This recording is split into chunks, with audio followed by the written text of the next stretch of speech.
I was in a supermarket when an elderly man called out to me. "Barbara, great to see you. Why did you stop answering my messages?" At first, I thought he had mistaken me for someone else, but then he showed me the messages on his phone. What I saw sent shivers down my spine. Don't forget to subscribe to the channel and comment where you're watching from. My name is Barbara Powell, and I'm 65 years old. I live in Portland, Oregon, in a neighborhood called Laurelhurst, where I've spent most of my adult life working as a high school English teacher before retiring 5 years ago. For 37 years, I stood in front of classrooms filled with teenagers, teaching them about Shakespeare, Hemingway, Toni Morrison, and the power of words to change lives. I taught AP literature during my final decade, watching bright young minds discover that books could be mirrors reflecting their own experiences or windows into worlds they'd never imagined. Some of my former students still write to me, telling me about their careers, their families, thanking me for passages I don't even remember assigning. Those letters sit in a box in my closet, a testament to a career that mattered. I never imagined that words, those same tools I'd spent a lifetime teaching students to wield with precision and care, would one day be weaponized against me in such a personal and devastating way. My husband Thomas Powell passed away 7 years ago from pancreatic cancer, leaving me alone in our family home. The house we bought 40 years ago when Stephen Powell was just a baby, when the neighborhood was more affordable and Portland felt like a small town instead of a booming city. 3 bedrooms, 2 baths, a backyard with a cherry tree that blooms pink every spring. The house where we celebrated birthdays with homemade cakes, always chocolate because that was Stephen's favorite. The house where we hosted Thanksgiving dinners for 20 people. My mother and sisters and Thomas's brother's family all crowded around the extended dining table. The house where we painted each room a different color because we couldn't decide on just one, ending up with a pale yellow kitchen, sage green living room, and a bedroom that's still the same dusty blue we chose together in 1985. Thomas's absence still echoes in every corner, his reading chair by the window where he'd spend Sunday mornings with the newspaper and a cup of coffee. The garage where his tools hang on the pegboard exactly where he left them, covered in 7 years of dust because I can't bring myself to move them or give them away. The garden where he planted roses, which I've kept alive despite my lack of his natural green thumb, mostly out of stubbornness and love. I've learned to embrace solitude, though it wasn't easy at first. The first year after his death, I could barely function. I'd set the table for 2 out of habit, reach for his hand in the night and find only empty space. I'd buy his favorite coffee at the store, the Italian roast he always insisted tasted better than what I preferred, and not realize my mistake until I got home and saw the bag on the counter, a small reminder of a void that couldn't be filled. I stopped going to church for months because I couldn't bear sitting alone in the pew where we'd sat together for decades. I lost 15 pounds because cooking for one felt pointless, and most meals became toast or canned soup eaten standing at the kitchen counter. But time has a way of softening even the sharpest grief. Slowly, painfully, I learned to fill my days. I've joined a book club that meets every Thursday evening at Deborah Rogers's house, where 8 women my age gather to discuss everything from contemporary fiction to political memoirs. Though we spend just as much time talking about our children, our health concerns, and the state of the world. Deborah has become a close friend, someone I can call when the loneliness gets too heavy. She lost her husband 3 years ago, so she understands the particular quality of widow's solitude. I volunteer at the local library on Tuesdays and Saturdays, helping children discover the joy of reading, watching their faces light up when they find a book that speaks to them. There's a little girl named Sophie who comes in every Saturday with her grandmother. She's 8 years old and has already read everything in the juvenile fiction section twice. Last week I helped her get a grown-up library card so she could access the young adult section. The pride on her face reminded me of why I became a teacher in the first place. And I have my weekly video calls with my son Stephen, who lives across the country in Boston with his wife Elizabeth Murphy Powell, and their 2 children, Katie and Michael. Those calls are the highlight of my week. Seeing my grandchildren's faces light up when they see me on screen, hearing Katie, who just turned 7, read to me from her school books, watching Michael, who's 5, show me his latest Lego creation. It makes the 3,000 miles between us feel a little less insurmountable, though I still ache to hug them in person, to smell their hair, to be part of their daily lives instead of just a face on a screen once a week. That Tuesday afternoon in November started like any other. The rain had finally stopped after 3 days of constant downpour, the kind of relentless Pacific Northwest rain that makes you forget what sunshine looks like, that turns the sky into an oppressive gray ceiling and the streets into rivers. I'd spent the morning reorganizing my bookshelves, a task I undertake twice a year with the dedication others reserve for spring cleaning. Fiction alphabetized by author, nonfiction organized by subject, my collection of teaching materials boxed up but not discarded. By early afternoon, I realized I'd been so absorbed in alphabetizing my collection of mystery novels, a genre I've grown to love in retirement, that I'd forgotten to eat lunch. My refrigerator was nearly empty, which wasn't surprising given my tendency to order delivery during bad weather. But I was tired of frozen meals and restaurant food. I wanted fresh vegetables for the soup I was planning to make. Thomas's favorite minestrone recipe that I still prepared every few weeks, freezing portions so I could taste it whenever I needed to feel close to him. The recipe is written in my mother's handwriting on a stained index card, and I follow it exactly every time, using the same brands of canned tomatoes and the same ratio of vegetables to broth. I decided to drive to Fred Meyer, the grocery store just 15 minutes from my house, instead of ordering delivery. Frankly, I was tired of being cooped up inside. The walls of my house, familiar and comforting as they usually are, had started to feel confining. I needed to see other people, even if just strangers in a grocery store. I needed to move my body through space, to remember that a world existed beyond my living room. The supermarket was moderately crowded with other people taking advantage of the break in the weather. There's something therapeutic about grocery shopping, I've always thought. The predictable layout, the careful selection of produce, the small decisions about which brand of pasta or which type of apple. It's mundane in a comforting way. I took my time, examining the tomatoes, selecting onions, choosing a loaf of artisan bread from the bakery section. I chatted briefly with the butcher about which cut of beef would be best for stew. Normal, pleasant interactions that make up the fabric of ordinary life. I was in the produce section, examining tomatoes for ripeness the way my mother taught me 60 years ago, when everything changed. "Barbara? Barbara Powell? Is that really you?"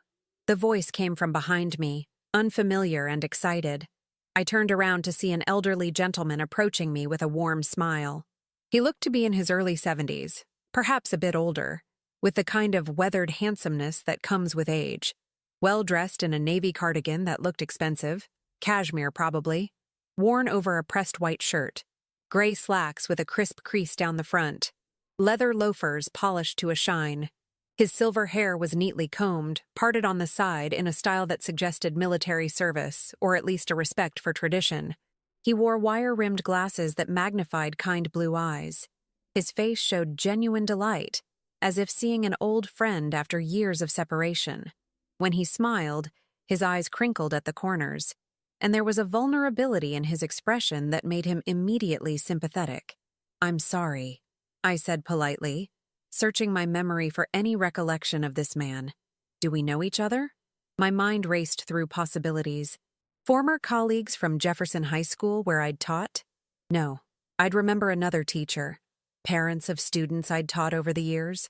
Possible, but most of them would be younger, and I rarely remembered parents' faces as well as I remembered their children's. Neighbors from the past? Members of my church congregation? Someone from my book club's extended network? Nothing clicked. I'm usually good with faces, a skill I developed over decades of remembering hundreds of students each year, learning their names by the second week of school, recognizing them years later at grocery stores or restaurants. But this man was a complete stranger to me.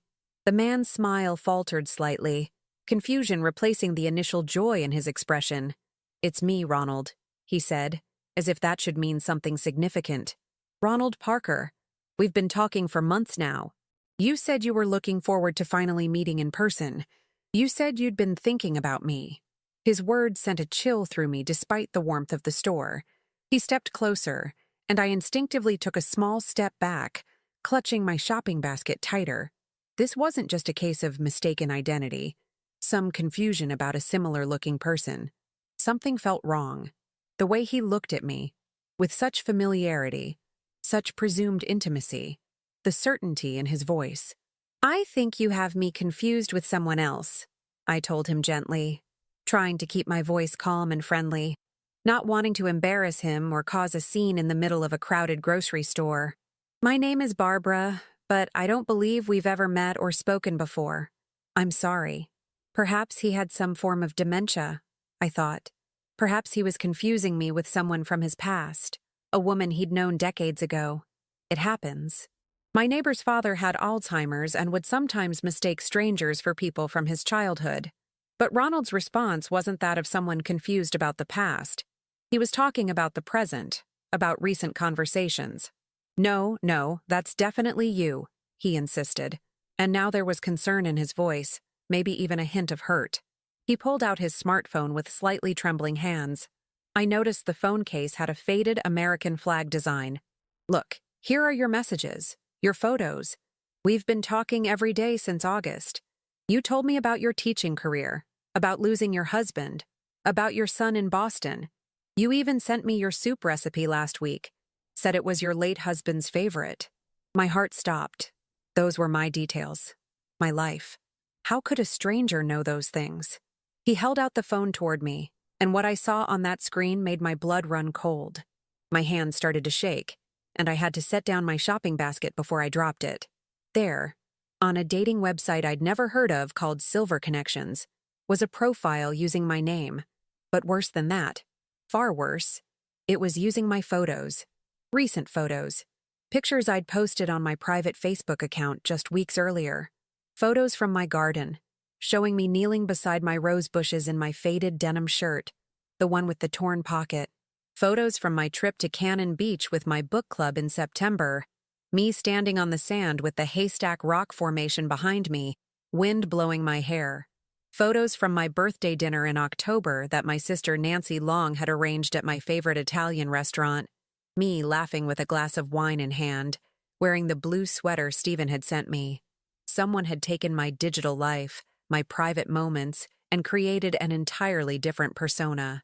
My face, my name, but not my words. Not my intentions. I felt dizzy. The supermarket suddenly seemed too bright, the fluorescent lights harsh and disorienting. Too loud, with the beeping of checkout scanners and the chatter of other shoppers now sounding like a roar in my ears. The smell of the produce section, normally pleasant and earthy, became overwhelming. I reached out to steady myself on the tomato display. "This isn't me," I managed to say, my voice shaking. "I mean, those are my photos, but I didn't create this profile. I've never been on this dating site. I've never been on any dating site. I don't even know what Silver Connections is." My hands were trembling as I took the phone from Ronald to look more closely. I had to see this for myself, had to understand the scope of what was happening. The profile was elaborate, detailed, convincing. It listed my age accurately as 65, my location as Portland, Oregon. Under occupation, it said, retired English teacher. Under interests, it listed gardening, classic literature, volunteering with children. All true. Whoever created this had done their research. But it was the messages that truly horrified me. The messages were extensive, an ongoing dialogue stretching back months. Weeks and weeks of daily conversations, sometimes multiple exchanges per day. The person pretending to be me had crafted an elaborate story about being a lonely widow looking for companionship and maybe love in the later chapters of life. She, this fake Barbara, claimed to be struggling financially after her husband's death, hinted at unexpected medical expenses that insurance wouldn't cover, mentioned problems with her house that she couldn't afford to fix on her teacher's pension. The messages were written in a style that mimicked how I actually spoke, using phrases and expressions that were eerily accurate. "Goodness gracious," she'd written in one message, an expression I use constantly that my students used to tease me about. "Bless your heart," in another, which was something I'd picked up from my mother, who was from Virginia originally. The fake Barbara even referenced books I'd actually read, discussed teaching experiences that sounded plausible based on my career. And gradually, over time, The messages shifted from friendly conversation to requests for help, small amounts at first. I hate to ask, but my car needs new brakes and I'm short $200 this month. Could you possibly help me out until my next pension check arrives? Then larger sums. The roof is leaking, and the repair company won't start work without a deposit. I know it's a lot to ask, but could you loan me $2,000? I promise I'll pay you back as soon as I can sell some of my late husband's possessions. Each request was followed by elaborate thank you messages, expressions of gratitude and growing affection, promises of repayment, hints that maybe when they finally met in person, something special might develop between them. The fake Barbara sent photos of herself, my photos, in different contexts. She sent good morning messages and good night messages. She asked about Ronald's day, his children, his own late wife. She created the illusion of a genuine emotional connection. "How much did you send?" I asked Ronald quietly, already dreading the answer but needing to know the full extent of the damage. His face flushed red with a mixture of embarrassment and anger. He looked away, unable to meet my eyes, and I saw his jaw tighten. $12,000 over the past 3 months, he admitted finally, his voice barely above a whisper. She said she needed help with the roof repair. That was $5,000. Then her car broke down completely and needed to be replaced. That was another $4,000. Then her grandson, she said your grandson, Michael in Boston, needed emergency surgery that insurance wouldn't cover, and she was desperate. That was $3,000 more. He paused, and when he continued, there was pain in his voice that went beyond the money. I thought I was helping someone I cared about, someone who cared about me. After my wife died 2 years ago, I've been so lonely. My daughter lives in Seattle and is always busy with her own family. I felt invisible, like I didn't matter anymore. And then Barbara, this profile, started messaging me. And suddenly I felt seen again. I felt like I mattered to someone. The money didn't seem important compared to that feeling. My heart broke for him. This wasn't just about $12,000, though that was a significant sum for someone on a fixed income. This was about loneliness exploited, about hope turned into a weapon, about the fundamental human need for connection being perverted into a tool for theft. I handed his phone back, my own hand shaking. "I'm so sorry this happened to you," I said, and I meant it with every fiber of my being. "But I promise you, I swear to you, I never sent those messages. I never asked you for money. Someone is using my identity. Someone stole my photos and my life story and used them to hurt you. And that person, whoever they are, is a criminal. This is fraud, and we need to report it to the police." Ronald examined my face carefully, perhaps comparing the real me to the curated image he'd been messaging with for months. Maybe noting the differences, the ways real life doesn't match filtered photos and carefully crafted messages. Slowly, the realization seemed to sink in fully. His shoulders sagged, and he suddenly looked much older than his years, diminished somehow, as if the hope I'd seen in his face when he first approached me had been holding him upright, and now it was gone. "I'm such a fool," he muttered, shaking his head. "My daughter warned me about online scams. She told me to be careful, that people weren't always who they claimed to be on the internet. But I thought I was smarter than that. I thought I could tell the difference between a real person and a scammer. The messages were so personal, so specific. How could I have been so stupid?" "No, you're not," I said firmly, reaching out to touch his arm, wanting him to understand this crucial point. "You're not stupid or foolish. You're a victim of fraud. This is a crime, Ronald. The person who did this is sophisticated and calculating. They studied me, learned how I speak, used real details from my life to make this believable. You were targeted by a professional criminal. There's no shame in that. The shame belongs entirely to whoever did this." But even as I said it, a disturbing question formed in my mind, a question I didn't want to ask but couldn't avoid. How did whoever created this profile get access to my recent private photos? The pictures from Cannon Beach were posted in a private Facebook group, just me and my 7 book club friends. The birthday photos were shared in a family chat, just Stephen, Elizabeth, and my sister Nancy. How did they know details about my life that weren't public information? How did they know about my grandson Michael's name, About Stephen living in Boston. There's something else, Ronald said hesitantly, pulling up a different document on his phone. The technical consultant I hired to trace the messages, he found the IP address where most of the communications originated from. You hired someone to trace it? I asked, surprised. Last week, Ronald explained. After the profile asked for the money for your grandson's surgery, something about it felt off. The request was more urgent, more demanding than the previous ones. It made me suspicious for the first time. So before I sent that money, I paid a cybersecurity consultant $300 to track down where the messages were coming from. I thought maybe I could verify it was really you before sending more money. Or, in the back of my mind, I guess I was starting to worry it might not be you at all. He showed me a report from what appeared to be a legitimate cybersecurity firm, printable with their logo and contact information. The report was filled with technical jargon I didn't fully understand. Terms like digital footprint analysis and IP geolocation tracking and metadata extraction. But at the bottom of the report, printed in clear black text, there was a physical address associated with the primary IP address where the messages had originated. An address in Boston, Massachusetts.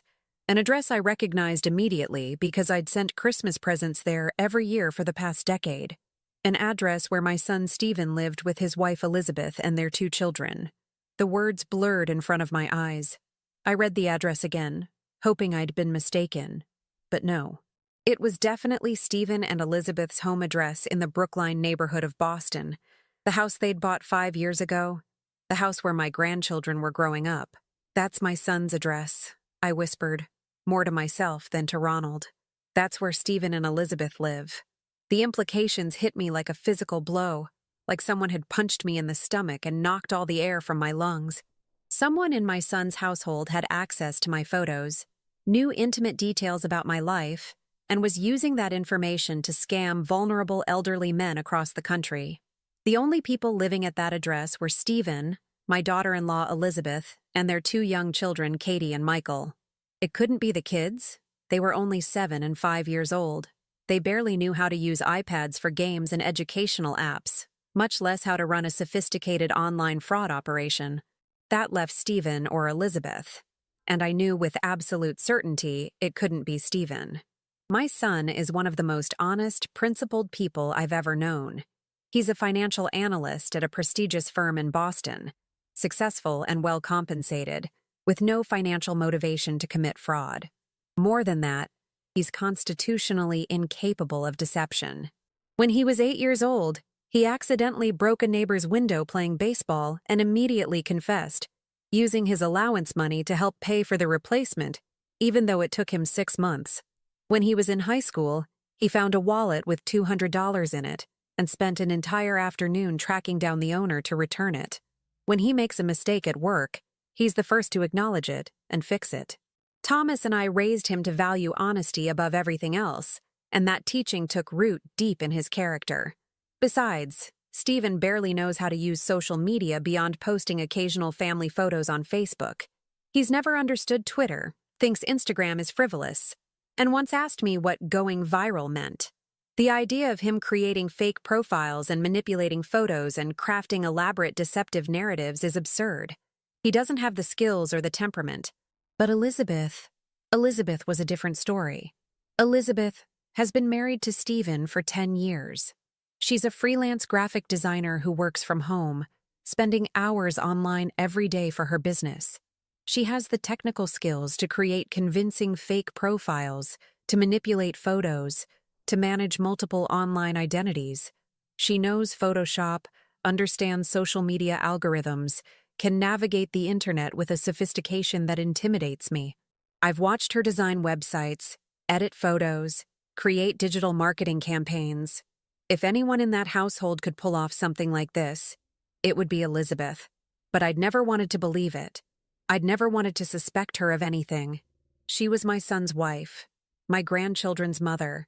She'd always been kind to me, welcoming me into her home, asking about my life with what seemed like genuine interest.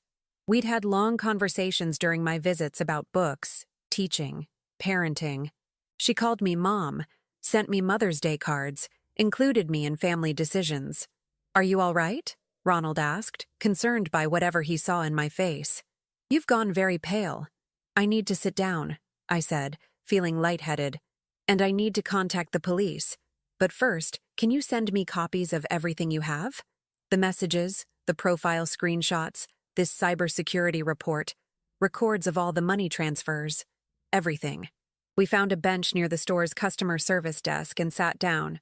Ronald forwarded everything to my email address, hundreds of screenshots and documents that would take hours to review fully. While he worked on his phone, I tried to process what I was learning. If Elizabeth was behind this, why would she do it? Stephen had a good income. They lived in a nice house, took family vacations, never seemed to struggle financially. What possible motivation could she have? "I need to ask you something," I said to Ronald. "Have you been in contact with other men who've been messaging with this fake profile of me? Has the fake Barbara mentioned talking to anyone else?" Ronald shook his head. "No. She always said I was special, that she wasn't interested in meeting anyone else. But now that I think about it, there were times when her responses seemed delayed or when she'd confuse details I'd told her with something else. Like maybe she was mixing up different conversations with different people. I just thought she was busy or stressed. I didn't want to be demanding. This might not be just you," I said slowly, the horrifying realization growing. If someone went to all this trouble to create a fake profile and scam you, they probably created other profiles too. There might be other victims. We need to find out. "How would we do that?" Ronald asked. "I'm not sure yet," I admitted.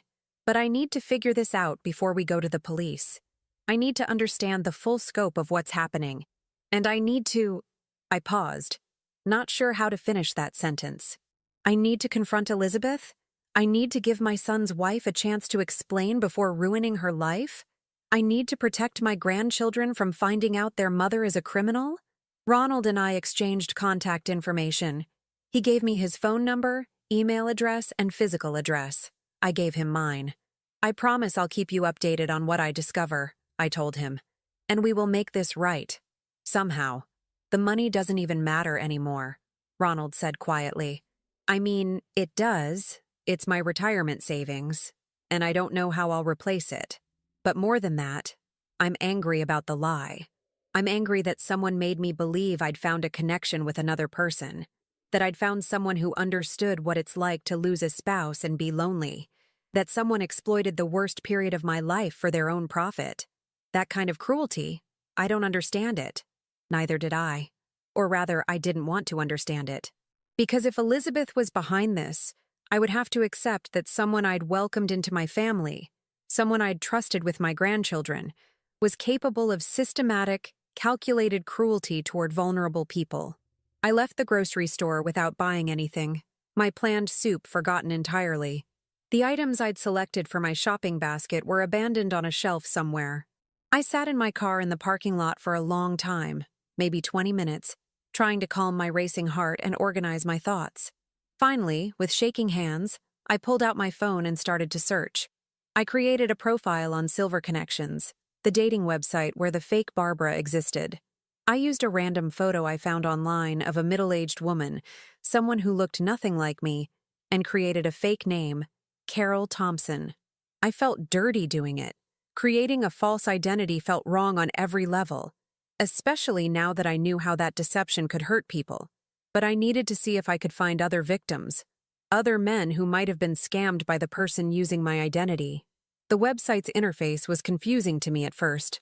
I'm not technologically illiterate, but I'm not particularly skilled either. I can use Facebook and email and do basic word processing, but navigating dating sites and social media platforms beyond the basics often frustrates me. It took me almost an hour to figure out how the search functions worked, how to filter by location and age and interests. But eventually, I found what I was looking for, or rather, what I'd been dreading to find. In the site's community forums, there was a section where users could post warnings about suspicious profiles or potential scams. I searched for mentions of Barbara and found 3 posts. The first was from a man named Timothy Henderson in Sacramento, California. He'd posted 2 weeks ago, "Beware of profile Barbara PPDX65. Claims to be widowed teacher from Portland.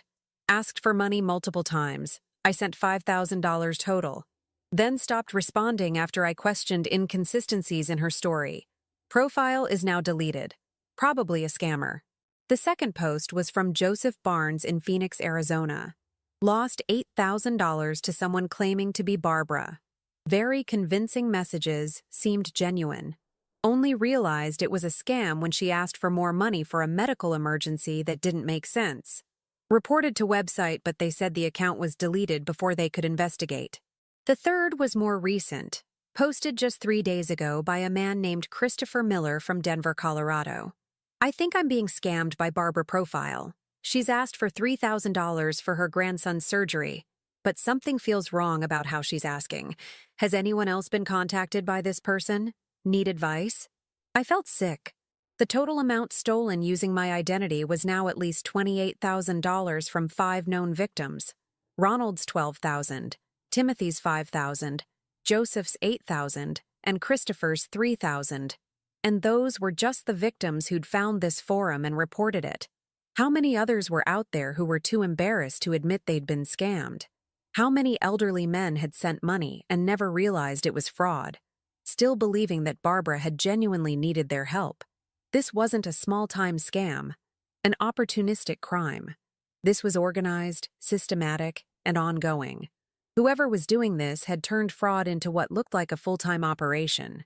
They'd created a convincing false identity, cultivated relationships with multiple victims simultaneously, extracted money methodically, and covered their tracks by deleting profiles and creating new ones.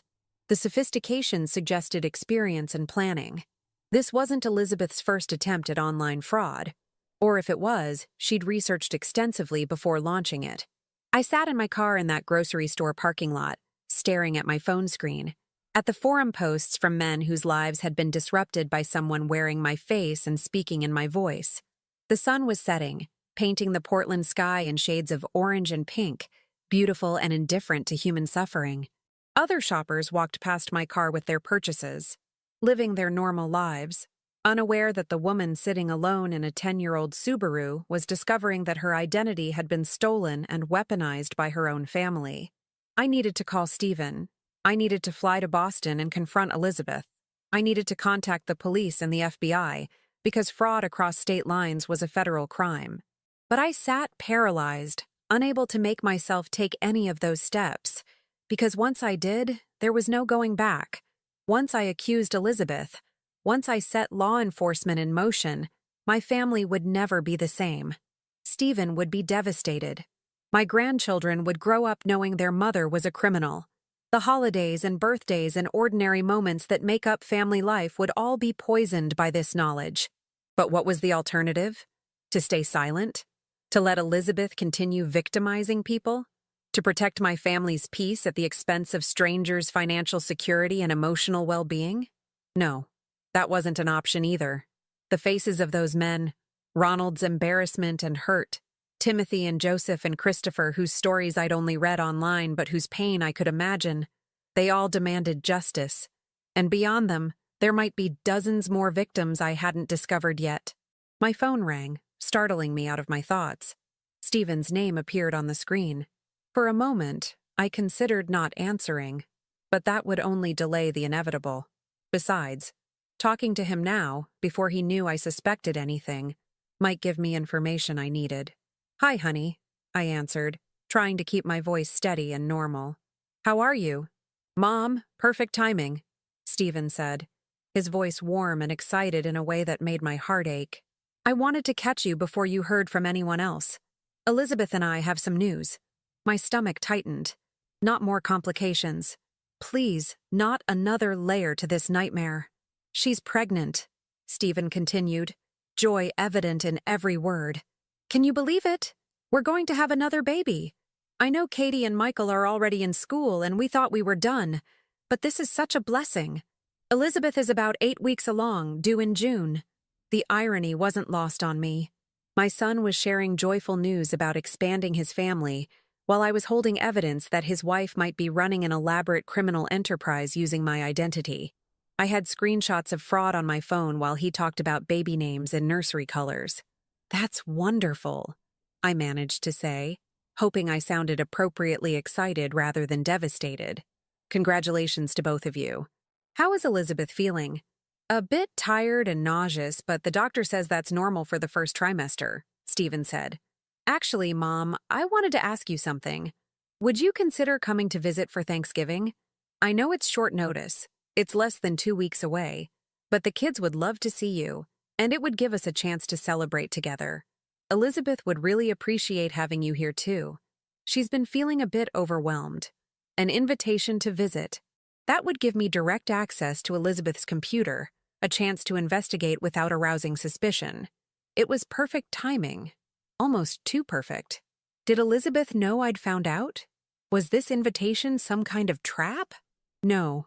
I was being paranoid. Stephen had called me, not Elizabeth. This was just coincidence. Terrible coincidence. I'd love to come, I said. Let me book a flight this week. I can probably arrive the Tuesday or Wednesday before Thanksgiving. That would be amazing, Stephen said. We're so glad you can make it, Mom. Elizabeth was just saying yesterday how much she wanted you to visit. She's been pretty stressed lately about some client projects, and I think having family around will help. Stressed about client projects. Or stressed about running a criminal operation that was about to be exposed.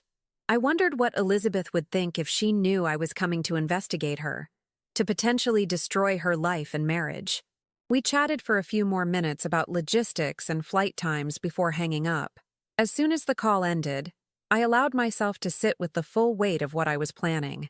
I was going to spy on my daughter-in-law.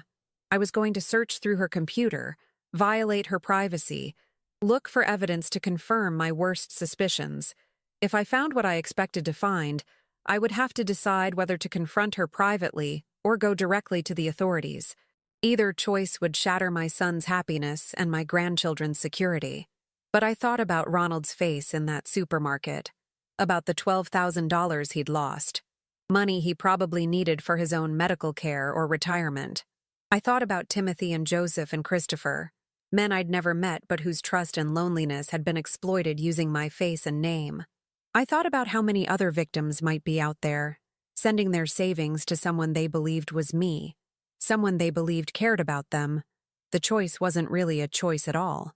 That night, I couldn't sleep. I lay in bed in the dark, in the bedroom I'd shared with Thomas for 40 years, staring at the ceiling and running through scenarios.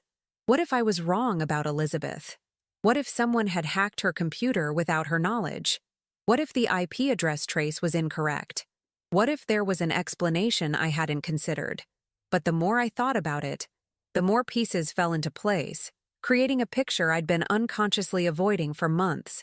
Elizabeth had been acting differently over the past few months, I realized now. During our video calls, she'd seemed anxious, distracted. Stephen had mentioned that she was working long hours, often staying in her home office until late at night with the door closed. He'd commented that some of her freelance clients were demanding, requiring extensive revisions and tight deadlines. But what if there were no demanding clients? What if those long hours in her locked office were spent managing fake profiles, crafting deceptive messages, manipulating vulnerable people? And Elizabeth had been unusually interested in my life lately, asking detailed questions about my daily routine, my friends, my activities, my past teaching experiences. During our last few calls, she'd asked me to tell stories about Thomas, about how we met, about our marriage. At the time, I'd been touched by her interest, thinking she was trying to connect with me on a deeper level, wanting to understand the family history she'd married into. Now I wondered if she'd been gathering material for the fake Barbara profile, collecting details and anecdotes that would make the scam more convincing. She'd also casually asked about my Facebook password a few months ago, claiming she wanted to help me secure my account after hearing news about security breaches. I'd given it to her without suspicion, grateful for her tech savviness and concern.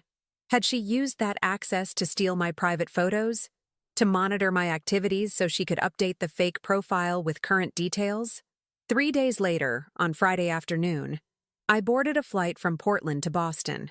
Stephen had offered to pick me up from Logan Airport, but I'd declined, saying I'd take a rideshare so he wouldn't have to deal with airport traffic after work. The truth was that I wanted time alone to prepare myself mentally for what I was about to do. The 5-hour flight gave me too much time to think. I'd brought a book, a mystery novel that normally would have engrossed me completely, but I couldn't focus on the words. I kept thinking about Elizabeth, about the life she'd built with my son, about my grandchildren who adored her. Katie wanted to be an artist like her mom. Michael followed Elizabeth around the house, always wanting to help with whatever she was doing. She was a good mother, from everything I'd observed. She was patient and creative, reading to them every night, helping with homework, encouraging their interests. How could someone be both a good mother and a systematic criminal? How could those two identities exist in the same person? But I knew the answer. People were capable of moral compartmentalization, of being loving in one context and cruel in another. History was full of examples. It just hurt so much more when it was happening in your own family. The rideshare from the airport to Stephen and Elizabeth's house in Brookline took 45 minutes through evening traffic. I watched the city pass by the window, so different from Portland. More crowded, more historical, more expensive. Stephen and Elizabeth's house was in a nice neighborhood. Tree-lined streets with well-maintained homes, good schools, safe parks. They'd worked hard to afford this life, which made Elizabeth's apparent crimes even more incomprehensible. Why risk all of this? Stephen greeted me at the door with a huge hug. He looked good, healthy, and happy, wearing his work clothes still, slacks and a button-down shirt with the sleeves rolled up. He'd inherited Thomas's height and my dark hair, though his was starting to show gray at the temples. At 40 years old, my son had become a successful adult with a career and family. And looking at him still made me proud, even as my heart broke for what I was about to potentially do to his happiness. "Mom, it's so good to see you," he said, taking my suitcase. "The kids are so excited. They've been asking every day when Grandma is arriving. Elizabeth made your favorite room ready, and she's making lasagna for dinner." Elizabeth appeared from the kitchen, wiping her hands on an apron. She was 38. Tall and slender, with auburn hair pulled back in a ponytail. She had a beautiful smile that reached her green eyes, and she'd always been stylish in an effortless way. Even now, wearing jeans and a casual sweater, she looked put together. She was starting to show a small baby bump, barely visible. "Barbara, welcome," she said warmly, coming over to hug me. "I'm so glad you could come for Thanksgiving. The kids have been counting down the days." I hugged her back, trying not to stiffen, trying to act natural. This woman who might have stolen my identity. This woman who might have hurt Ronald and Timothy and Joseph and Christopher. Or, a small voice in my head insisted, this woman who might be completely innocent, who might have no idea that her computer had been used for fraud, who might be about to have her life destroyed by false accusations. "Thank you for having me," I said. "And congratulations on the pregnancy. How are you feeling?" "Exhausted and nauseous, but happy," Elizabeth said with a smile. "This baby was a surprise, but a good one. At least I hope it's a good surprise. 3 kids is going to be a lot." Katie and Michael came thundering down the stairs, shrieking with excitement. They tackled me with hugs, both talking at once about school and friends and upcoming Thanksgiving plans. I held them close, breathing in their little kid smell of shampoo and playground dirt and innocence. Whatever I was about to uncover, I promised myself I would do everything possible to minimize the harm to these children. The next few days were difficult. I had to act normal, be the grandmother visiting for the holiday, while secretly watching Elizabeth for signs of guilt or nervousness. I helped make Thanksgiving dinner preparations, played board games with the kids, went shopping with Elizabeth for groceries. She seemed completely at ease, showing no indication that anything was wrong. Either she was an exceptional actress, or she genuinely had no idea that I suspected her. Thanksgiving Day was particularly hard. The house was filled with warmth and laughter, the smells of roasting turkey and fresh-baked pies. We ate together around the dining table, Stephen at one end and Elizabeth at the other, with me and the kids filling the sides. We went around the table saying what we were thankful for. Katie was thankful for her art teacher. Michael was thankful for Legos. Stephen was thankful for family and the new baby coming. Elizabeth was thankful for her husband and children. and for having me there to celebrate with them. When it was my turn, I said I was thankful for family and for my health and for being able to be there with them. But what I didn't say was that I was dreading what I had to do the next day, when Stephen would take the kids to see a movie and Elizabeth would supposedly rest because of pregnancy fatigue, leaving me alone in the house with access to her office. The opportunity came on Friday afternoon, the day after Thanksgiving.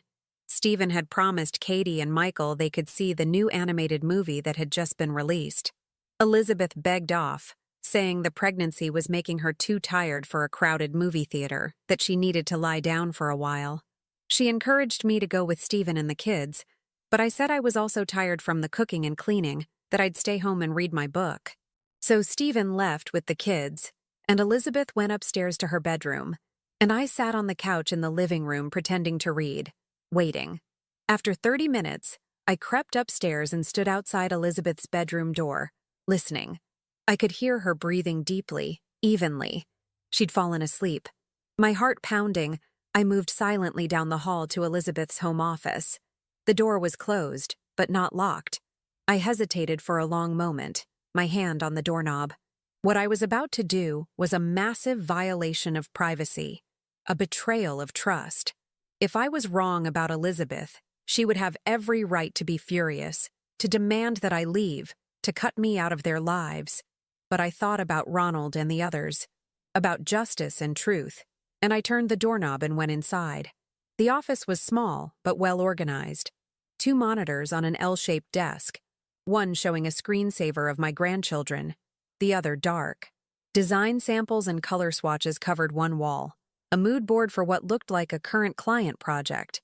A bookshelf held design books, reference materials, family photos. It looked like the workspace of a busy freelance designer. Nothing suspicious. Nothing that screamed criminal enterprise. I sat down at her desk, my hands shaking. The computer was in sleep mode. When I moved the mouse, it asked for a password. I tried a few obvious ones. Elizabeth's birthday, the kids' birthdays, Stephen's birthday, their anniversary. Nothing worked. I was about to give up when I noticed a small leather notebook beside the keyboard, the kind that looks like a designer journal. People shouldn't write down passwords. Every cybersecurity expert says that. But people do it anyway because they can't remember all the different login credentials modern life requires. I opened the notebook. There, on the first page, was a list of login credentials. Work email, personal email, Facebook, Instagram, design software accounts. And there, listed as main computer, was a password. Katie Michael, 2024. I typed it in. The screens came to life. I sat there for a moment, staring at the unlocked computer, knowing that once I started searching, I would find something that would change everything. I could still stop. I could close the notebook, leave the office, go back downstairs, and choose not to know. Choose to preserve my family's peace, even if it meant abandoning Ronald and Timothy and Joseph and Christopher to their losses. But I couldn't do that. I knew I couldn't do that even as I considered it. So I opened Elizabeth's web browser and checked the history. At first, I saw normal things. Design websites, shopping sites, news articles, parenting forums. But then I noticed that she'd been using incognito mode frequently, which wouldn't show up in the regular browsing history. I needed to check her actual files, the documents saved on her computer. I opened her documents folder and started scanning through files and folders. Client projects organized by name and date, family photos sorted by year and event, financial records, tax documents, household bills. Everything was meticulously organized, color-coded even. For several minutes, I found nothing unusual, and a small part of me started to hope I was wrong, that there was an innocent explanation, that Elizabeth was exactly who she appeared to be. Then I noticed a folder labeled Personal Business, buried several layers deep in her directory structure. It wasn't hidden, but it wasn't prominent either. Tucked away inside a folder called Archives, inside a folder called Old Files, as if deliberately positioned where casual browsing wouldn't find it. I clicked on it. My worst fears were confirmed in an instant. Inside Personal Business were dozens of subfolders, each labeled with a man's name. Ronald, Timothy, Joseph, Christopher, at least 20 other names I didn't recognize. Each folder contained screenshots of conversations, copies of photos they'd sent her, notes about their personal details, likes and dislikes, vulnerabilities to exploit, and spreadsheets, detailed Excel files tracking money transfers, amounts received, dates, payment methods. I felt like I might throw up. This was real. This was irrefutable. My daughter-in-law, the mother of my grandchildren, the woman carrying my son's third child, was a systematic criminal, and she'd been running this scam like a business, keeping detailed records of every victim, every conversation, every dollar stolen. With trembling hands, I pulled out my phone and started taking photos of everything on the screen. I photographed the folder structure, showing the personal business folder and all its subfolders. I photographed the spreadsheets showing total amounts stolen. The current total, according to the most recent spreadsheet dated just 3 days ago, was $68,400 across 17 different victims. Some men had sent as little as $200. Others, like Ronald, had sent over $10,000. I opened several of the individual folders, photographing the contents. The Ronald folder contained 43 pages of conversation screenshots, detailed notes about his life: widower, daughter in Seattle, retired civil engineer, likes fishing, lonely, vulnerable to emotional appeals, copies of bank transfer receipts, and a timeline of when and how much money was requested. I photographed notes where Elizabeth had written detailed instructions to herself about how to maintain the fake Barbara persona. It included observations about my personality that she'd apparently compiled over years of knowing me. Uses expressions like "goodness gracious" and "bless your heart" frequently, she'd written. Talks about former students with fondness. Mentions Thomas often, but not morbidly. Active in local library and book club. Close relationship with Sister Nancy. Garden is important to her. Loves classic literature, especially 19th century novels. She'd studied me like a character she was developing for a role, noting every quirk and habit and interest that would make the fake profile more convincing. It was thorough and calculating and deeply, personally violating. There was also a separate document labeled Future Profiles, where she'd apparently been planning to expand her operation beyond just using my identity. My sister Nancy's name was at the top of the list, with notes about photos Elizabeth could potentially access and personality traits she'd observed. Below Nancy were names of several of Elizabeth's own relatives, her mother, her aunt, women in her life whose identities she was apparently planning to steal and exploit. This wasn't just about me.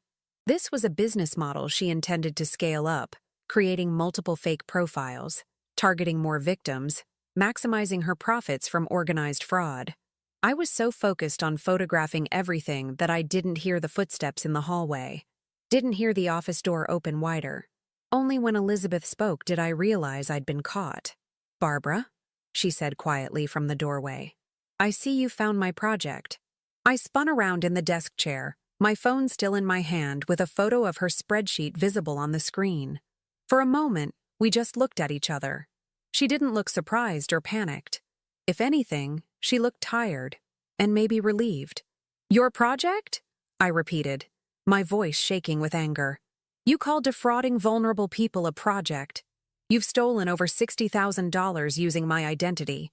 You've hurt innocent people like Ronald who trusted someone they thought was me. You've been planning to do the same thing using Nancy's identity. And you've kept detailed records like this is a legitimate business instead of a series of crimes."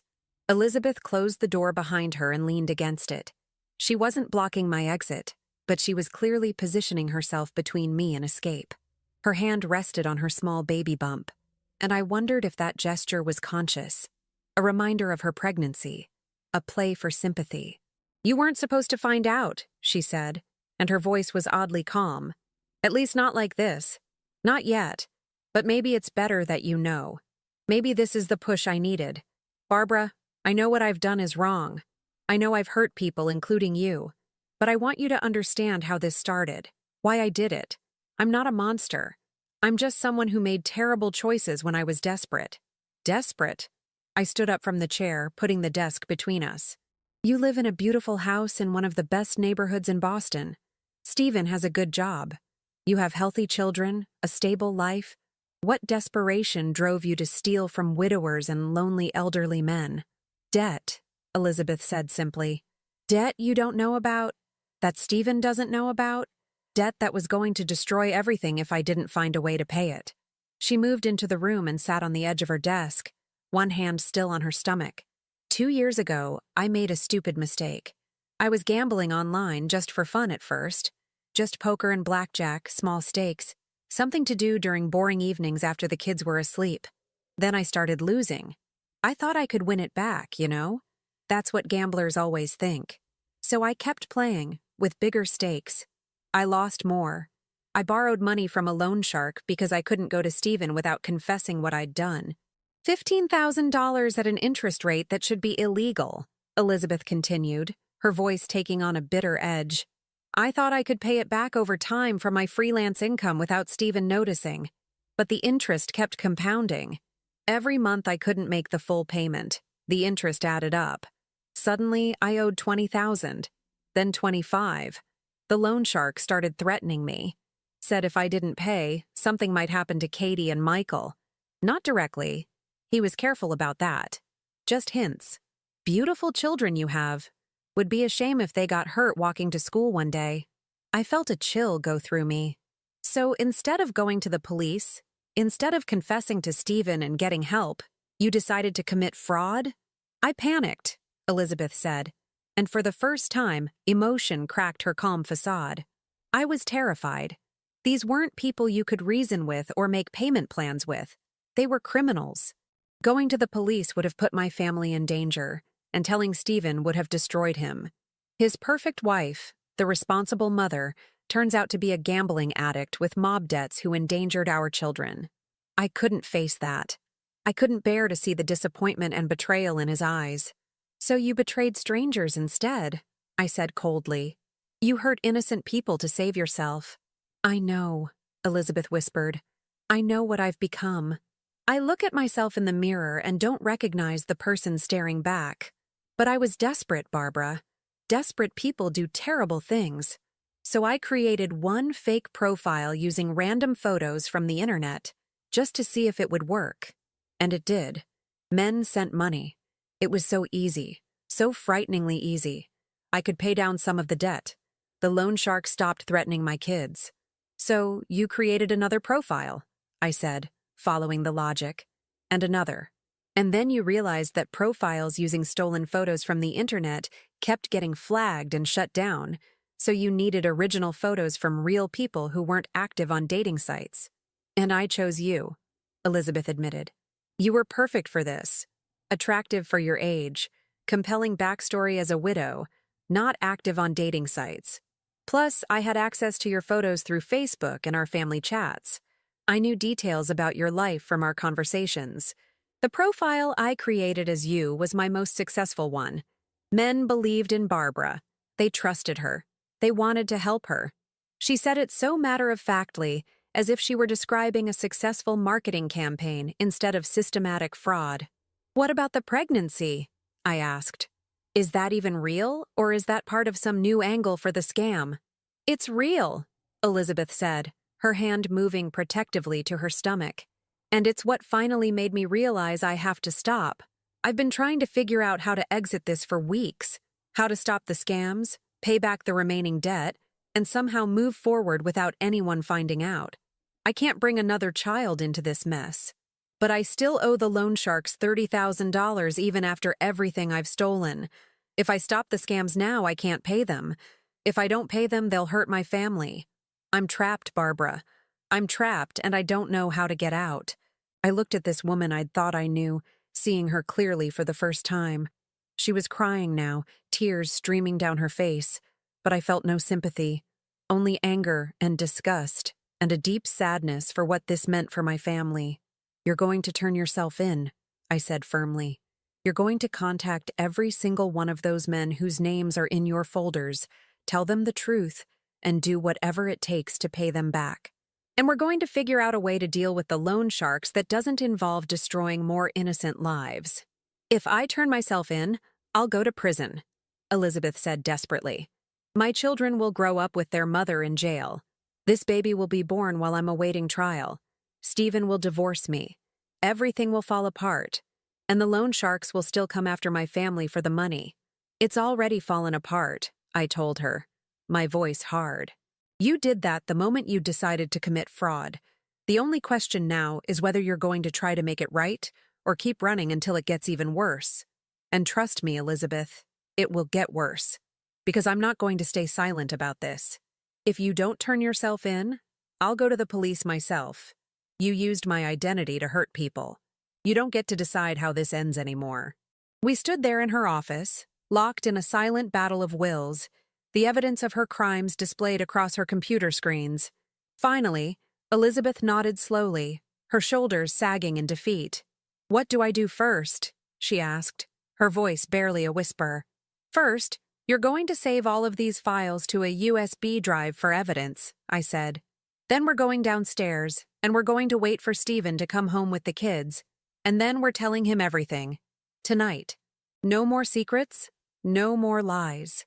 He deserves to know the truth about what his wife has been doing. Elizabeth's face went even paler. Can't we wait until after Thanksgiving? Give the kids a few more days of normal before everything changes? Thanksgiving was yesterday, I reminded her. And nothing about this situation is normal. We tell Stephen tonight. Then tomorrow we start contacting victims and figuring out how to make restitution.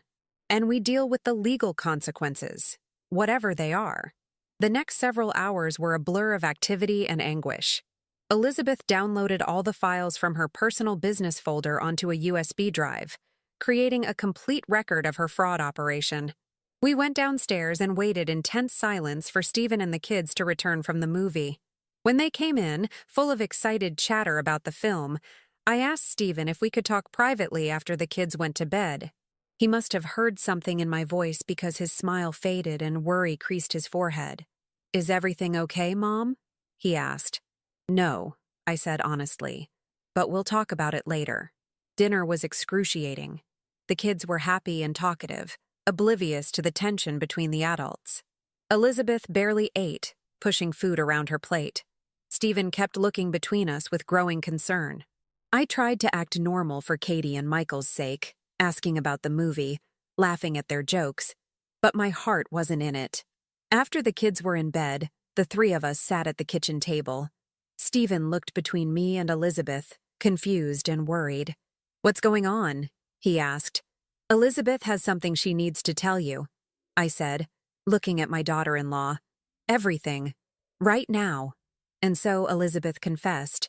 She told Stephen about the gambling addiction, about the loan sharks, about the fake dating profiles, about using my identity to scam vulnerable men. She told him about the $68,000 stolen, about the 17 known victims, about her plans to expand the operation. Stephen's face went through a journey of emotions as she spoke. Shock, disbelief, anger, pain, betrayal, and finally a deep sadness that was terrible to witness. How could you? Was all he managed to say when she finished. His voice was flat, emotionless, as if he'd been hollowed out. How could you lie to me every single day for 2 years? How could you use my mother like that? How could you hurt all those people and then come home and tuck our children into bed like nothing was wrong? I'm sorry, Elizabeth sobbed. I'm so sorry. I know that's not enough, but I don't have anything else to offer. I was scared and stupid, and I made terrible choices, but I want to make it right. I have to make it right. Stephen looked at me, his eyes pleading for guidance like he used to do when he was a child, facing a problem too big to solve alone. What do we do, Mom? And so I laid out the plan I'd been forming. First, Elizabeth needs to return all the money she stole. I can take out a home equity loan against my house in Portland. It's paid off, and the equity should cover the $68,000 plus a buffer for any victims we haven't identified yet. That will allow her to repay everyone immediately. I can't let you do that, Elizabeth protested. That's your retirement security. Those men's retirement security was taken from them because someone used my face and name to steal it, I said firmly. I'm partially responsible for making this right, even if I didn't know what was happening. This isn't charity, Elizabeth. You and Stephen will pay me back over time, With interest if necessary. It's a loan, not a gift. Stephen nodded slowly, processing. Okay, what else? Second, we need to deal with the loan sharks, I continued. Stephen, you mentioned you have a college roommate who's a federal prosecutor? We need his advice on how to handle the debt without putting the family at risk. Jake specializes in organized crime, Stephen said thoughtfully. I can call him tomorrow. Maybe there's a way to turn evidence over to law enforcement in exchange for protection. Third, I said, looking at Elizabeth, you need to confess to every victim personally, not through the fake profile, but as yourself. You need to explain what you did, apologize, and tell them the money is being returned. They deserve to know the truth and to have closure. Elizabeth nodded miserably. And fourth, I said, taking a deep breath, you need to get help. Real help. Therapy for the gambling addiction, counseling for the deception, whatever it takes to make sure this never happens again. And if the authorities decide to press charges after you come clean, you face that with honesty and accept the consequences. The next few weeks were the most difficult of my life. True to my word, I took out a home equity loan for $70,000 against my house in Portland. The process took 10 days and required extensive paperwork, but eventually the funds were available. $70,000, my financial security, my retirement cushion, now dedicated to cleaning up my daughter-in-law's criminal mess. Stephen's friend Jake, the federal prosecutor, turned out to be invaluable. He helped us navigate the situation with the loan sharks in a way that protected the family while bringing criminals to justice. It turned out that providing evidence of the illegal lending operation, including names, contact information, and records of threats, was valuable enough to law enforcement that they were willing to offer Elizabeth protection in exchange for her testimony. The loan sharks were arrested in a coordinated raid before they could retaliate. The debt was legally voided as part of the criminal prosecution. Returning the money to the victims was emotionally exhausting. I personally called 17 men, including Ronald, Timothy, Joseph, and Christopher, to explain that I was the real Barbara, to apologize for what had happened, and to tell them their money would be returned in full. Each call was difficult in its own way. Ronald was one of the most gracious. I'm not going to pretend this doesn't hurt, he said when I called him. But I appreciate you making it right, Barbara. Most scam victims never see a penny returned. Your daughter-in-law is lucky to have you in her life, even if she doesn't deserve it. Timothy was angrier, less willing to accept apologies. $5,000 I sent to someone I thought was you, he said bitterly. $5,000 I needed for my own medical expenses. I've been postponing a surgery because I couldn't afford it after being scammed. Sorry doesn't fix that. You're right, I said. Sorry doesn't fix it. But your $5,000 is being returned, plus an additional $1,000 for the interest you've lost and the inconvenience. It's not enough, I know, but it's what we can do. Joseph was mainly relieved. I'm just glad to get the money back, he said. My son thought I was crazy for sending it in the first place. This will save me from a lot of I told you so conversations. Christopher was the one who concerned me most. He was the most recent victim, having only sent $3,000, but he was also the angriest. Your daughter-in-law is a criminal, he said flatly when I called. She should be prosecuted. Paying back the money doesn't erase the crime. You're absolutely right, I agreed. And I won't stand in the way if you choose to press charges. That's your right as a victim. I just wanted you to know the truth and to ensure you're made whole financially. The question of criminal prosecution became complicated. Technically, Elizabeth had committed wire fraud across state lines, a federal crime that could carry significant prison time. The victims had the right to press charges, and the federal government could prosecute even if individual victims chose not to. Stephen's friend Jake advised that Elizabeth's best option was to cooperate fully, make complete restitution, and hope for leniency based on her pregnancy, her cooperation in the loan shark investigation, and her lack of prior criminal record. In the end, 2 victims insisted on pressing charges, Timothy and Christopher. Both felt that restitution wasn't enough, that Elizabeth needed to face legal consequences to deter others from similar crimes. I understood their perspective. even as I worried about what it would mean for my grandchildren. Elizabeth's attorney, a criminal defense lawyer Stephen hired using the last of their savings, negotiated a plea agreement with federal prosecutors. Elizabeth would plead guilty to 2 counts of wire fraud, make full restitution to all victims, perform 500 hours of community service, and serve 2 years of probation with strict conditions. She would avoid prison time primarily because of her pregnancy, her cooperation in the loan shark investigation, and the fact that full restitution had been made to all victims. The sentence also took into account that immediate incarceration would effectively punish her children more than her. The sentencing hearing was held on a cold day in January, 2 months after that awful Thanksgiving weekend when everything came crashing down. I sat in the federal courthouse in Boston, watching my daughter-in-law stand before a judge and plead guilty to crimes that had devastated multiple families. Stephen sat beside me, his face expressionless, but his hand gripping mine tightly. The judge was a stern woman in her 60s who'd clearly seen every type of criminal case imaginable. She listened to the prosecution's summary, to the victim impact statements from Timothy and Christopher, to Elizabeth's tearful apology, and to her attorney's plea for leniency. "Mrs. Powell," the judge said finally, addressing Elizabeth directly, "what you did was calculate, systematic, and profoundly harmful. You exploited vulnerable people's loneliness and desire for connection to steal their money. You used your own mother-in-law's identity without her knowledge or consent, violating her privacy and putting her reputation at risk. And you did all of this while presenting yourself to your family and community as a respectable businesswoman and mother. That kind of deception speaks to a deep moral failing." Elizabeth stood silently, tears streaming down her face, one hand resting on her now prominent baby bump. "However," the judge continued, "I also note that you've made full restitution to all known victims, that you cooperated with law enforcement in a separate investigation that led to the arrest of dangerous criminals, and that you have no prior criminal record.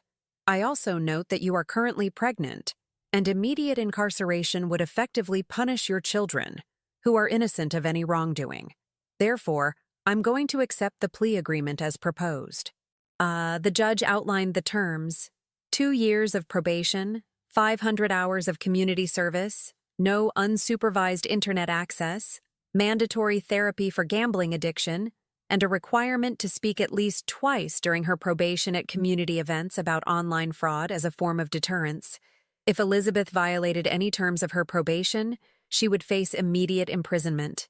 "You're fortunate to have family willing to support you through this," the judge told Elizabeth sternly. "Don't waste this second chance. Many people don't get one. The court will be watching closely." Now, 6 months later, I'm still processing everything that happened. I sold my house in Portland, unable to afford the home equity loan payments on my teacher's pension alone. I moved to a small apartment in Boston to help with my grandchildren while Elizabeth completes her community service and attends mandatory therapy sessions 3 times a week. Stephen and Elizabeth are still together, working through their issues in couples counseling, though I know my son's trust in his wife has been fundamentally shaken. Elizabeth works a regular job now, as a junior graphic designer at a marketing firm, where someone else manages her computer access and internet use. All her income goes toward 2 things: repaying me for the home equity loan and covering therapy costs. At the current rate, it will take them 10 years to pay me back in full. I'll be 75 by the time I'm made whole financially, too old to buy another house, too late to reclaim the retirement I'd planned. Elizabeth attends Gamblers Anonymous meetings 3 times a week, where she sponsors newcomers and talks openly about how her addiction led to criminal behavior. She's been clean from gambling for 6 months, though I know from the GA literature that recovery is a lifelong process. The baby, a girl they named Grace, was born healthy last month. Grace Harper Powell, born into complicated circumstances, innocent of her mother's sins but marked by them nonetheless. I wish I could say that everything is back to normal, that our family has fully healed. The truth is more complicated and more painful. There are days when I look at Elizabeth holding baby Grace and feel anger at what she did, at how she used my identity to hurt innocent people, at how her choices cost me my home and my retirement security. There are days when I see how hard she's working to make amends, how she breaks down crying after her therapy sessions, how she holds Katie and Michael tightly as if afraid they'll be taken from her, and I feel something approaching compassion. And there are days when I wonder if I did the right thing by helping her avoid prison, or if I should have let justice take its fuller course. If my desire to protect my grandchildren from trauma blinded me to the needs of her victims. If I prioritized family loyalty over societal good. Stephen asked me recently if I regretted not just going to the police immediately when I discovered the truth, before confronting Elizabeth, before giving her a chance to explain. It's a question I've asked myself many times. I don't think there was a perfect answer, I told him honestly. Just different paths with different costs. I chose the path that felt most right to me at the time, the one that balanced accountability with compassion, consequences with mercy. Whether it was the best path, I may never know, but it was the path I could live with. The victims will live with the emotional scars of being manipulated and deceived. Some have told me they no longer trust online relationships, that the experience has made them more isolated and cautious. Timothy's surgery was delayed by months because of the stolen money, worsening his condition. Joseph's son still brings up the incident to criticize his father's judgment. Ronald told me he deleted his online dating profiles and decided that maybe he's better off alone. Elizabeth will live with the legal consequences, the probation restrictions, the community service requirements, and most of all with the knowledge of the harm she caused. She tells me she thinks about her victims every day, that she sometimes wakes up in the middle of the night panicked and guilty. Whether that guilt leads to genuine change or just to better concealment of future wrongdoing, only time will tell. Stephen will live with the betrayal of his partner's years of lies. He loves Elizabeth. He's committed to trying to save their marriage for their children's sake. But I see the guardedness in his eyes now when he looks at her. The easy trust that existed before is gone, replaced by a watchfulness, a constant evaluation of whether she's being truthful. That kind of wariness corrodes intimacy slowly but surely. I will live with the financial burden, having lost my house and my retirement security to clean up someone else's criminal mess. I will live with the complicated emotions of having my identity stolen by my own daughter-in-law, of seeing my face and name used to hurt strangers, of being partially complicit even though I didn't know. And I will live with the knowledge that my grandchildren, especially Grace, will someday learn a difficult truth about their mother's past. But we're all still here, still trying to move forward. Grace's arrival has brought some light back into a household that was dark and tense for months. Katie and Michael, blissfully unaware of the full details of why Grandma suddenly moved to Boston and why Mommy has so many appointments, are adjusting well. Katie is flourishing in her second-grade art class. Michael just lost his first tooth and was thrilled by the tooth fairy's visit. Elizabeth shows moments of genuine remorse and commitment to change, attending every therapy session, completing her community service hours at a homeless shelter, speaking publicly about her crimes to deter others. But I remain watchful and wary, unable to fully trust that the change is permanent. I keep in touch with Ronald now. We've become unlikely friends, bonding over our shared experience of being victims of the same crime. He's teaching me to play chess over video calls, and I've recommended books for his reading list. Once a month, we meet for coffee when he drives down from Seattle to visit his daughter. It's not the romantic connection the fake Barbara promised him, but it's real. And after everything that happened, I've come to value reality over comfortable fictions, truth over pleasing lies. As I sit here in my small apartment in Boston, helping to care for a baby who shares DNA with the woman who stole my identity, I reflect on how quickly and completely life can change. 6 months ago, I was a retired teacher living peacefully in Portland, my biggest concern being whether the rain would hold off long enough for my afternoon walk. Today, I'm rebuilding my life in a new city, rebuilding my relationship with my son, and trying to rebuild some measure of trust with a daughter-in-law who betrayed me in the most personal way possible.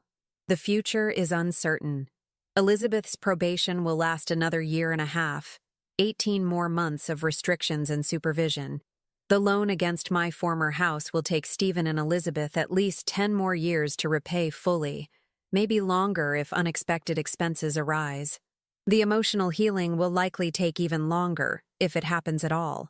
Some wounds leave permanent scars, but uncertainty, I've learned, is just another word for possibility. The possibility that Elizabeth truly will change, that her remorse is genuine and lasting.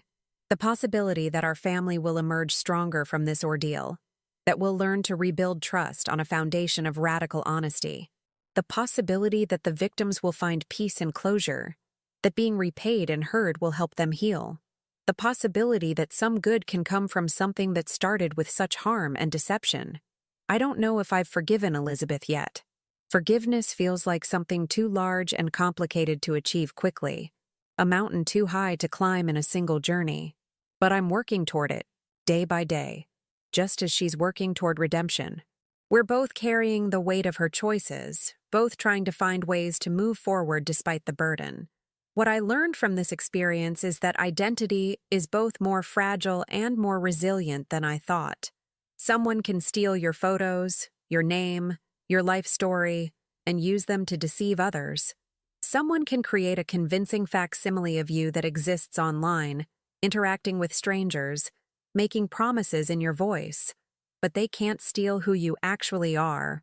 They can't steal the relationships you've built through genuine connection, the character you've developed through years of choices, the core of yourself that exists independent of any profile or persona. The real Barbara remained unchanged, even while a fake version of me was manipulating vulnerable men across the country. The women in my book club still knew me. My students from decades past still remembered me. My sister Nancy still recognized my voice when I called.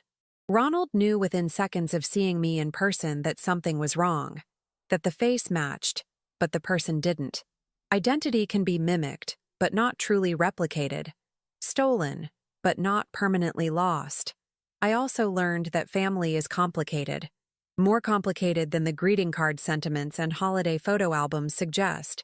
We want to believe that the people we love are incapable of terrible things. When we discover otherwise, when the person who calls you mom turns out to be systematically defrauding vulnerable people, when the daughter-in-law you welcomed into your family betrayed you and countless strangers, we face an impossible choice.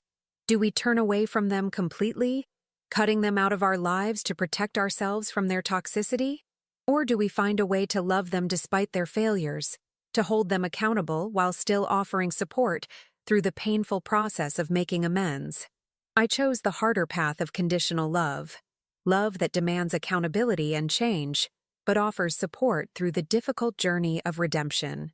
Love that says, "What you did was wrong and I'm angry and hurt, but I will help you make it right because you're family and family doesn't abandon each other even in the worst circumstances." Whether that was the right choice, whether I enabled her escape from full justice or demonstrated the kind of grace that makes redemption possible, I may never know with certainty. If I could go back to that November afternoon in the supermarket, would I do anything differently? I don't think so.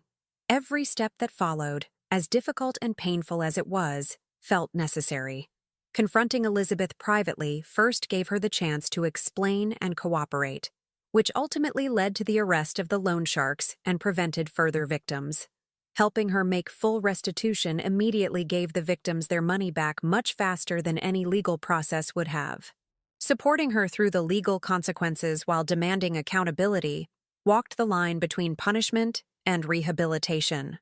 Not perfect justice, perhaps, but the messy, complicated kind that's sometimes the best we can achieve in an imperfect world where people we love do terrible things, and we have to decide how to respond. To anyone reading this who has been the victim of a romance scam or any form of identity theft, please know that it's not your fault. The shame belongs to the perpetrator, not to you. Your desire for connection, your willingness to help someone you cared about, your trust in what seemed like a genuine relationship, those aren't weaknesses to be ashamed of. They're human traits that someone exploited. Don't let that experience make you cynical or closed off from genuine connections in the future. Evil exists, but so does authentic goodness.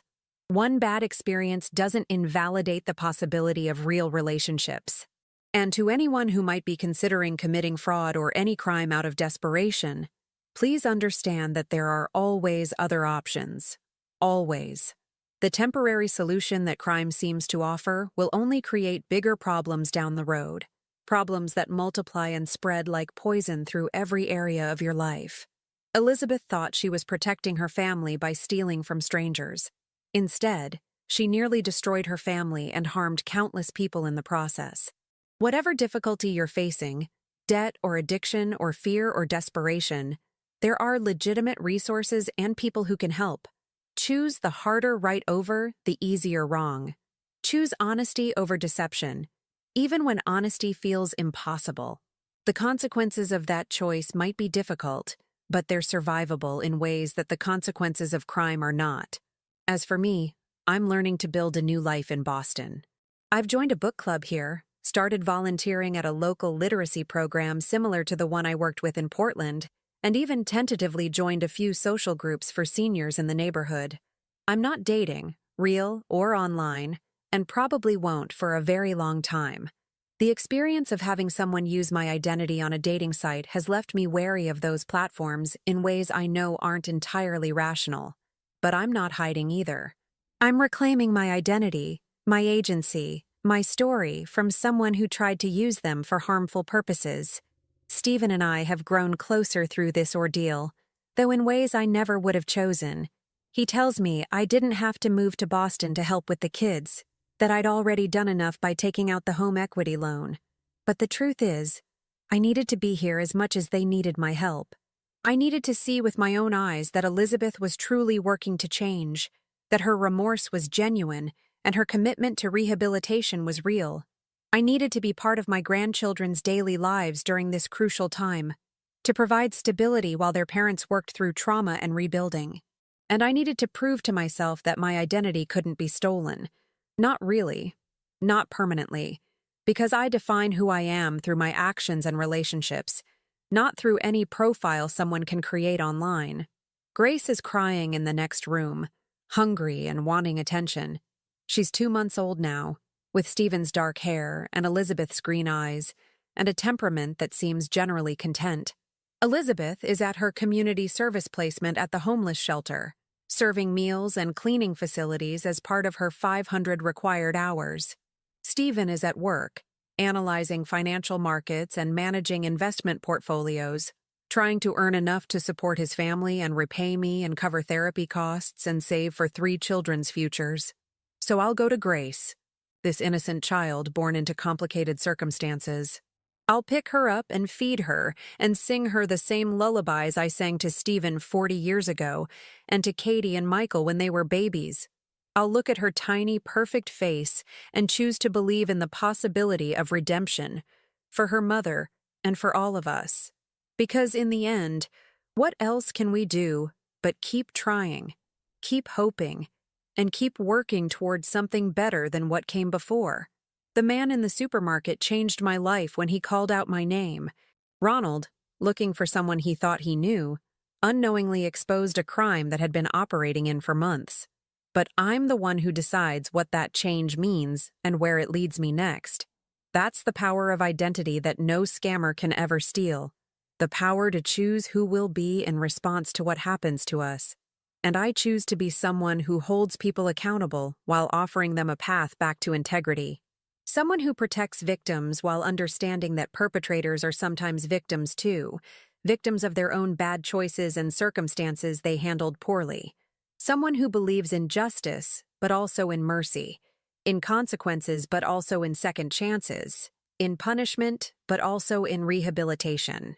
Someone who knows that family is complicated and love is messy, and people are capable of both terrible harm and genuine change.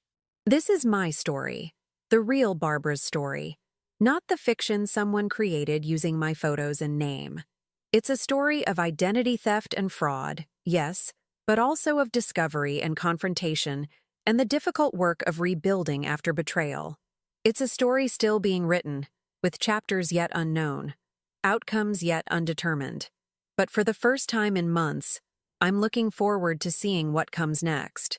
Not with naive optimism, but with clear-eyed realism and cautious hope.